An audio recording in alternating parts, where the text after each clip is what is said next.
was actually extroverted and I'm actually introverted now. Maybe it's a sign of aging. I went to the toilet towards the end of the meeting when it's too draggy, just to give a signal to people that, hey, it's time to end the meeting. Representing myself, I'm not going to represent the entire younger generation. Later I get flamed. I get cancelled. Technically, under 35 is still okay. Yes, I take it back. Hi guys, welcome to Chatterbox, where we talk about our favourite things. Today we're talking about workplace culture. But first, let's introduce ourselves. My name is Sakti Mekana. I will be the host of today's episode. Hi everyone, my name is Jamie. I'm an educational content creator. My name is Shukri, or Shuk for short. I'm basically a learning and development specialist where I look into the employees' development within the organisation. Hi everybody, I'm Janae. I am the founder of a creative agency called Create Digital in Singapore. Let's get to know each other better. So put your fingers down if you've experienced it. First thing is, put your finger down if you've nodded off in the office, like slept during a meeting or something. I think I have, during an online meeting. Yeah. She's very good, she Yeah, knows. Jamie, no? I mean, I slept, but not during the meeting. You've attended an office party even though you didn't want to be a part of it? So it means down, yes. Oh no, just one finger. Just one Oh, one finger. One finger, yeah. Next, your colleague calls you out, but they are in the wrong. You've gone to the toilet during an office meeting. I've done that during an online meeting. I think so. Yeah. I think it's very normal because if the meeting is so long, nature calls, you just gotta go. I went to the toilet towards the end of the meeting when it's too draggy, just to give a signal to people that, hey, it's time to end the meeting. And then you have a work spouse. Oh yes. So how many do you guys have? Just How one. many? I'm loyal. Oh, you mean like not a real one? Like a best friend, support, helps you out. for sure. Yeah. My work spouse is my fiance. Okay. my best friend. So this is the last one, yeah? You've joined a meeting when it actually should have been an email. That's happened to me a lot of times. We need to be smarter about meetings and the usage of our time. If you can deliver it through an email, why not? People will know the information as well, right? Right, no, I completely agree. So you can actually put your fingers down. Now we're done with that. So do you guys know what your MBTI is? Yes, well, a lot of corporations, companies will make you do it, especially before you enter the company itself. For myself, my MBTI is ENTJ, but now when I retook it, it's ENTJ-A. I'm not really sure if that's good. Mine is actually ISFJ. Last letter is a T for turbulent. I've done it across a span of a few years, and all my letters remain the same except the first one. So I was actually extroverted and I'm actually introverted now. Maybe it's a sign of aging. They call it an ambivert, right? When you can switch when you want to be an extrovert and when you want to be an introvert. But would you say for yourself it's accurate? I feel like so far it has been quite accurate, but then again some parts of it will not be super true. Even though the MBTI is a good sensing of how you are as a person, it's not really the best to bring, okay, I am this profile, so everybody else around me, please adjust around it, It's good to still understand each other and kind of work together. This is where it gets interesting, right? Because I'm not very familiar with MBTI on its own, but I am actually trained on the DISCPs. So, and I think something that, like what you pointed out very well, is that when people are so engrossed with that personality and then they use that as a card to go around saying that, hey, I am so and so, you should treat me that way. It should be the other way around. That's right. From us trainers, right? We see it as it's the other way around, whereby, hey, I am so and so. What's your personality? How can we work together? Rather than going around expecting people to adapt to you, but it's more of understanding what other personality are so that we can accommodate to others as well. So according to a report, based on the study in 2022, 85% of Singaporeans feel like they're approaching burnout, and I think that's a very high number. So let's talk about workplace culture and based on your experiences, and why are people feeling this way? You look like you have something to say. Say it. No. I'm thinking, sorry. I'm burnt out. No. Right, I'm on a sabbatical and I was burnt out. I think I was burnt out about 2 years ago, in fact, and I'm only now just starting to take my sabbatical. A lot of us go through the checkbox system, right? You graduate from uni, get a job, get married, get kids. It's that same cycle of things, and when you want to break out of that norm, I don't think a lot of people kind of dare to do it. Of course, on the practical side of things, there are things to think about your finances and things like that, right? So that balance, but I don't think a lot of people stop to think about what do I really want to do with my life, or they're going too fast that they don't even know they're burnout, which is why I think COVID played a very big part in forcing everyone to slow down to think about, oh, am I really happy in this job? What am I doing with my life? That sort of thing. When did you know that you were burnt out? Like, what were the signs? Really, the biggest factor is waking up and just thinking, oh my God, I don't want to do this anymore. A good test, I think, for yourself is to see like what energizes you, what doesn't energize you. And during this break, I think I'm trying to figure it out for myself. Right.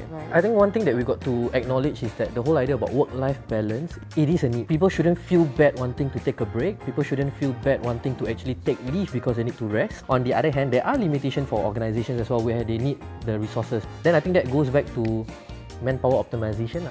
I do have a team under me as well. Like, I feel like they do face burnouts as well, but it's more of how you manage it as like an employer and how you manage it as a company. So whether you want to give those mental health days to let them take that day off to go and have time for themselves, or some of them go to therapy, let them go for it. Like, do not question it. I think that is something that maybe more companies in Singapore should practice as well. Since you're an employer and I believe that you have a young team, then do you have a certain strategies or like a certain model that you follow, on how else you can cater best to your team, your employees? I think because a lot of the team, right, they are younger, so we are all like the same kind of generation, same era, and we understand that we all been through COVID together. And we are not skeptical about remote working. We are not skeptical about flexible hours. So my team doesn't have to convince me that you have to be in front of you from like 9 to 6 for you to observe, for you to know that they're doing well. So I think for me, it's just I communicate to them that, hey, you can have the flexible hours as long as you meet the deadlines. A lot of other things that help us as a small company would be like your normal project management tools.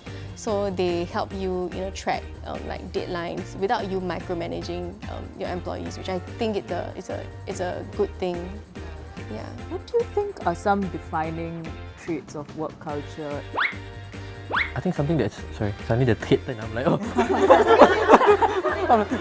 You saw the spark. In terms of work culture, right, I think something that you pointed out is that physical space is no longer a need.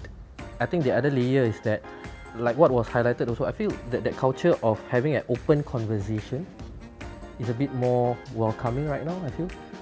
People realize that the openness is needed in any workplace as much as possible. I just want to chime in, but I do feel it's quite dependent on company, because I actually see more and more companies egging their folks to come back, like, oh, come back for like 3 days a week, that sort of thing. And I get that, because there is a difference, right, between remote working and even if you see someone on camera versus being there in person, having that conversation, it's still very different. I think it's good to have both. I think the hybrid model kind of works. I feel now, at least Singapore is still in the state of, your contract says 9 to 6. You jolly well better be at your table or somewhere I can kind of see you. Like some companies I know are still quite like that. They still want the FaceTime and things like that. I think Singapore's in terms of like the working culture, it's always very collaboration based. It's quite rare to have like an individual based job. Definitely there's the OT culture. You see a lot of people complaining about it, but then again I think it's really based on the type of company you're in. I used to work for a government company last year, so I was a journalist, but I don't know if this is like the norm for a journalist. I was expected to attend calls after 11:30 p.m, 12 a.m, 1 a.m, when we were still working on news. So I was really burnt out. The ideal is, of course, we work based on the supposed work hours. But I think it goes back to the nature of the work as well. We got to give it to that, right? Because some nature of work, it's really, as much you want to have that 9 to 5 or whatever, it's really no choice. If you're running your own enterprise or your company, imagine you don't answer that call. That call will probably be the check that's going to pay your staff bills for the next month, Correct, right? he's correct. So I think it boils down to the size of the organisation, the kind of a company. As long as you can manage your own time and get deliverables done, I think it's perfectly fine how you need to rest. What do you think youngsters are looking for when they are looking for a job? A lot of them now prioritize like flexibility. Now remote working has been a thing, benefits, of course, and also salary. So they are now a bit more, open to like negotiating with you for salary. I feel like the younger generation, which is us, we do have a lot of expectations, which is everybody. Okay. Technically, under Okay, 35 technically, is still okay. Yes, I take it back. I'm so sorry. Everybody, okay, millennials, Gen Zs, anyone. I think our expectations start to, become a bit more like catered to what we want in life, rather than just like career goals. I want to work so super hard. I just want to like hustle hard. It becomes more of like, what is the deeper meaning of life? Like, what do I want to actually achieve? What makes me happy? What makes the people around me happy as well? The fact that people are aware of what are the benchmarking for salaries out there. So that's where there's a certain form of expectation. I've just got to say this. People got to manage their expectation. I mean, there's a lot of cases where fresh grad coming in and expecting a 4,005, for example. But in actual fact, if they look at the internal pay scale, that's not even within the range. And this range they're looking at is based on whatever numbers that is out there. People do street interview. Oh, what is the the range salary, whatever not, right? And then people have this idea of what is the ideal salary. But the reality is that you can't expect a startup to be paying equivalent a fresh grad salary as compared to a MNC, for example, because it doesn't make sense. And then, of course, the learning and growth, whether or not there's people around them that they can actually learn from. Actually, I want to touch upon what you were saying also about pay transparency. I think it's quite interesting. Like the US now, in the US, it's compulsory for it to have pay transparency. And I'm all for that because I want to get paid fairly. But I think it's important to approach a conversation with not saying, hey, I want this because I just want this. How do you justify it, right? Is it fair pay? You got to come with research and say like, this is why I think I deserve this. You of course approach it respectfully, don't demand it. And if the company can't fulfill that, then okay, move on. I think people are worried about sharing their salary because they don't want to be shortchanged. A company essentially is trying their best to pay you the least possible, right? For the most amount of work you can do. So of course people are like, I want to make sure I can get the most out of it also, because the next time you want to negotiate for a salary, especially in a big company, it's very tough. Do you think the younger generation, right, they're more driven by money or their purpose? Through your experience, what do you think? Well, you also kept me representing myself. I'm not going to represent the entire younger generation. Later I get blamed, I get cancelled. But anyway, for myself, I feel like it's a purpose. I didn't really think too much about like the money aspect actually. I just thought, I'm passionate in social media marketing, I'm passionate in like web design development. I'm just going to do it, I'm just going to try. I don't think there's a definite answer to this because there's a lot of matter that influence their decision. It helps to a certain extent where there's a lot of video about, the Simon Sinek about what's your big why. So everyone talks about that. It does have an impact to the companies as well. So that whoever that comes in, right, these people comes with a bigger purpose. They are not just coming in because of the paycheck. I mean, which is fine, right? All of us has a different motivation. It's funny because when I started work, it was more about money. It's funny because now I'm at the point where it's flipped and I'm going more to like pursue my purpose rather than chasing money. So for me, I believe that when the purpose is there, the money comes in because the purpose drives you, right? Things start happening. Yeah, so that's what I believe. They call manifestation, totally. According to a 2022 study, 62% said that not being able to work remotely or hybrid permanently is a deal breaker for them. They're also demanding for a 4-day work week. Do you think it will be effective for the company? You have unlimited leave. You can share your thoughts. No, I think the 4 days work week is something ideal, but I think we got to take a step back and ask ourselves, how would this impact the companies as well? Because this will impact your pay scale as well. Let's say you can't be productive within 4 days, how can a company earn as much? I'm just trying to think from a company standpoint, right? Of course, from a working standpoint, well, that's ideal, 4 days work week. But that would mean that there's a lot of trust needs to be built. So I feel like if it's a 4-day work week, there might be actually increased productivity because your employees are happier now and they have more time to rest also. I feel like it's highly dependent on your job function. A 4-day work week would be possible in certain types of like job roles and also company structure. Actually, in a couple of countries, it's already legalized. I think it's important if we have systems in place. If you can automate a lot of stuff, then yeah, why not? And I agree with the theory of it, right? If you have a shorter work week, you can rest more, you therefore have a bit more time to think about things and take a step back, that sort of thing. So let's talk about unlimited leave, right? Like you mentioned before. So you've had a you know what it's like to have unlimited leave and how it works. And how common do you think it is in the Singaporean workforce? There's a lot of resistance and fear to it because it's like, hey, I'm paying you, yet I'm giving you unlimited leave. But actually there's a lot more benefit to that than the downside, I feel. One of it is that administratively, your HR would have lesser work to calculate at the end of the year. How many leave have you utilised? And they can focus on other things. The challenge is that, how do I implement this without people abusing it? So for us, at least for myself, first, when we want to take leave, there's no question about it. You don't feel bad applying leave, that's very first. Secondly, it's always on the basis of how's your work performance. The company and your bosses have every right to cancel your leave if you are not performing. I think it also boils down to how the company functions, I would say. I mean, imagine you have a company of 5% or 4% and then everyone take unlimited leave. Yeah. Then you see the boss every night having to answer all the calls. Then they say, hey, I hire people for what? You know? Yeah, and then after that you see the boss going for unlimited leave and stuff. So now we're going to do something very interesting. We're going to be watching video clips. Even I haven't watched it yet. It's going to be covering 4 different topics. Hey, Hakim, look. 5 minutes to 6 p.m. and somebody already packed already. Well, come, I clap for you. Sorry, I don't understand. You know that lah, young people nowadays are all the same. It's called Culture, yes. Actually, I finished my work already. Oh, you finished your work. Oh, Macam, finish your work already. Hey, hello, miss. Work is never ending, okay? Okay, you only get more and more work every day. Yeah, the video makes me angry. Because it's like, it's bullying. You know? It is bullying, yeah. I was that person. I came in early. I came in by 8 I was at my desk, but by my own choice.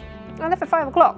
You got a bit the traffic, go home. You know, that sort of thing. Autonomy, flexibility is so important in I think in our work lives, I think now.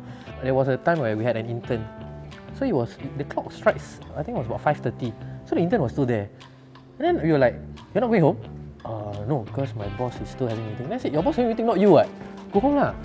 Because the fear of like, I need to leave, or should I stay, wait for my boss or my manager and all that. The companies that you go into, sometimes that's just the expectations, like you work the full hours that you're paid, which is really like one of the main differences I feel compared to like Singapore and other countries.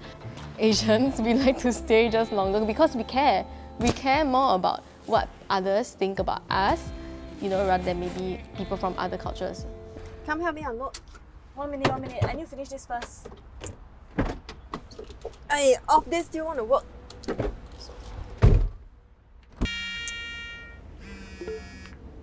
Hello. Yes, boss. Are you going to finally send us the draft tonight? It's getting there. I'm working on it. I want my game to be viral. Give me a spicy ending and please make it relevant. Like that Tok trend, that footprints one. What are your thoughts on, boss calling all the time? Wrong, of course. You're Yeah. crossing personal boundaries. Especially it's off day. How can you do that? I think it's quite common when your boss just calls you last minute to do something. Again, that's up to you to make that choice, right? But sometimes I feel like it's pretty scary when I don't follow what the boss tells me because I'm so scared that 1, he might scold me, or 2, he might do something to my paycheck. I think if you're in Singapore context, right, there are a lot of regulation by TAFEP and whatever, right? Yeah. So Okay. I think the last thing we should fear is having to oblige simply because I'm worried that my paycheck is going to be affected and all that. Let's just be sure that you're doing it right lah. Yeah, you don't assume that, hey, I was doing it right lah. For sure, it's just my boss was wrong. In actual fact, you're the one in wrong lah. If you're not comfortable with like doing it, you should voice out and say, maybe can I give it to you on another day? Is it something that we can negotiate? It's about your own boundaries and you have to set that for yourself because nobody else is going to do that for you. If you keep saying yes, it's going to open the floodgates for next time the boss say, oh, you did this the last time, why can't you do it now? And it gets harder and harder to kind of like push back. No, we don't have to be so formal with each other. Oh my gosh, he looks a bit like a predator. I really appreciate you.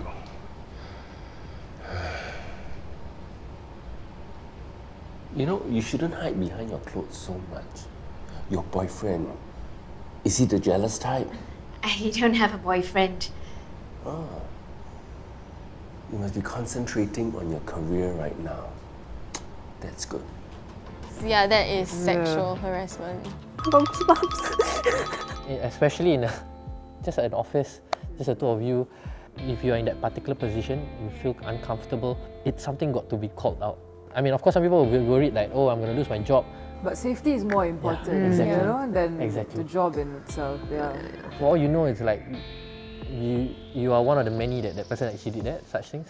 And I don't think that's worth it at all. Beyond about calling out, it's about what that person goes through after that. I think that's where the conversation needs to continue for that particular person. Yeah, and what are companies doing about it, I guess. Going through all those trainings where they give you a scenario, then you're like, okay, I know this is wrong, but then these kind of things still happen, right? I do hope companies will do even better in terms of like really protecting folks in general.